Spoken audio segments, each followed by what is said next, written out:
Muito obrigado, Sr. Presidente, Sr. Ministro, Sr. Secretário de Estado, Srs. Deputados. Sr. Deputado António Mendonça Mendes, é, no mínimo, estranho, para não dizer bizarro, que diga que o que o atual Governo tem de fazer é dar continuidade àquilo que o anterior Governo fez na matéria do PRR. E não sou eu que o digo, é o próprio Tribunal de Contas que diz que há o risco do país perder verbas se não acelerar a execução. Portanto, não sou eu que digo, não é a AD, é o próprio Tribunal de Contas que alerta para o risco real de perdermos verbas. Centrando aqui o debate, a União de Mercados de Capitais é um projeto fundamental no processo de construção europeia. A Europa, e Portugal particularmente, está muito dependente de financiamento bancário e o mercado de capitais único poderemos encontrar resposta para os grandes desafios de financiamento que vamos encontrar, nomeadamente na transição climática e na estratégia de industrialização e inovação industrial.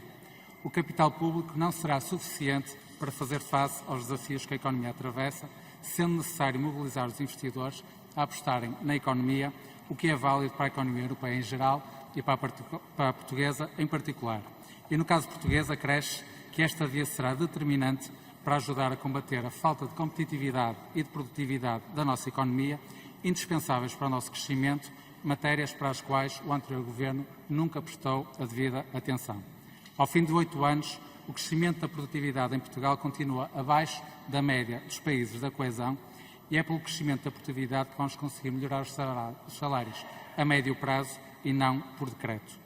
Assim, no mercado de capitais poderemos encontrar vantagens quer para os investidores, como alternativa competitiva de poupança de longo prazo, quer para as empresas, simplificando o acesso das PMEs ao mercado de capitais e criando incentivos à cotação de empresas em bolsa.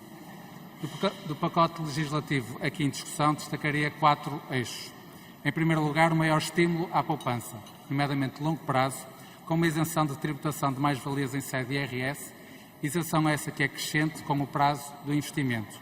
Uma isenção de 10% para ativos imobiliários tidos há mais de 2 anos, 20% para mais de 5 anos e 30% para mais de 8 anos. Durante anos e anos, o Governo Socialista nunca estimulou a poupança das famílias portuguesas, que foi caindo para níveis históricos, sendo das que menos poupam na Europa, sendo que temos pela primeira vez em muito tempo, finalmente um estímulo para inverter essa tendência. Em segundo lugar, a criação de um regime fiscal para o chamado PPR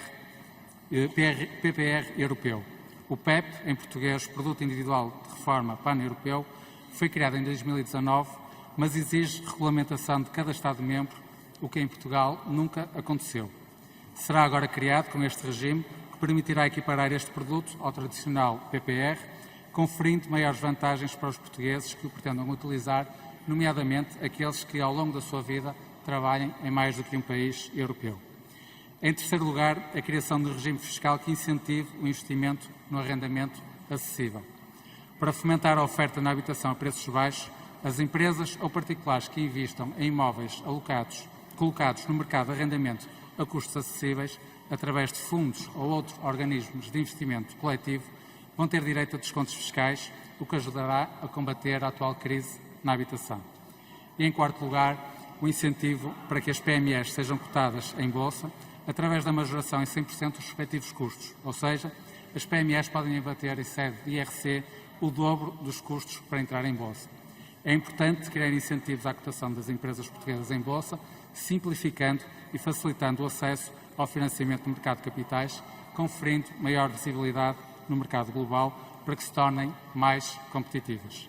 Senhoras e senhores deputados, não estamos a falar de uma revolução, como há pouco falámos aqui no primeiro ponto desta sessão, mas de algumas medidas que vão no bom caminho, quer para estimular a poupança, quer para aumentar a competitividade da nossa economia, fatores para os quais o anterior Governo nunca olhou, pelo que não é de estranhar que nunca tenha chegado a apresentar estas propostas. Muito obrigado.